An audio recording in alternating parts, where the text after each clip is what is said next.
एक राज्य के मुख्य सेनापति का देहांत हो जाता है और राजा एक नए सेनापति की खोज में लग जाते हैं।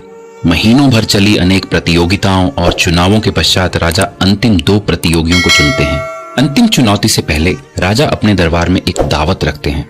दोनों प्रतिद्वंदी उस दावत में मौजूद थे। दावत पूरे जोर शोर से चल ही रही थी कि राजा का एक रसोइया पहले प्रतिद्वंदी के पास आकर बोला, अगर आप मुझे कुछ धनराशि देने का वायदा करें तो बिना किसी प्रतियोगिता के मैं आपको जितवा सकता हूँ। आज रात मैं दूसरे प्रतिद्वंदी के दूध में नींद की गोलियां इतनी डाल दूंगा कि कल दोपहर तक वो उठ भी नहीं पाएंगे। जब प्रतियोगी ही नहीं होगा तो राजा आपको बेझिझक सेनापति घोषित कर देंगे।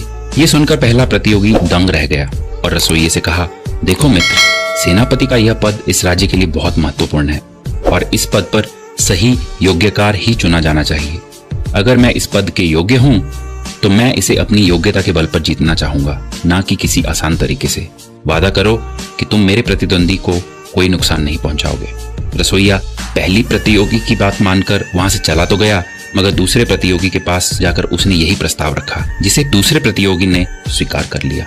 अगले दिन पहला प्रतियोगी सही समय और सही स्थल पर पहुंच गया, मगर वहां ना ही किसी प्रतियोगिता का आयोजन किया गया था और ना ही उसका प्रतिद्वंदी दिखाई दे रहा था। कुछ देर बाद राजा वहां अपने सभी मंत्रियों और शास्त्रियों के साथ आए और पहले प्रतियोगी की ओर बढ़कर उसे खूब बधाई देने लगे। बाद में राजा ने बताया कि उनका अंतिम मुकाबला दावत के दौरान ही पूरा हो गया था, क्योंकि राजा ने ही रसोइये को दोनों प्रतियोगियों के पास उस प्रस्ताव के साथ भेजा था। राजा चाहते थे कि एक सत्यप्रिय व्यक्ति ही उनका सेनापति बने, जिससे आगे चलकर राज्य की सुरक्षा पर कोई समझौता ना हो। इस कहानी से ये साबित होता है कि जो सच का पालन करते हैं उन्हें चाहे कठिनाइयों का ही सामना करना पड़े, मगर वह अपने असूलों पर समझौता कभी नहीं करते और प्रभु की कृपा और विजय हमेशा उनके साथ रहती है। तो आप क्या चुनेंगे?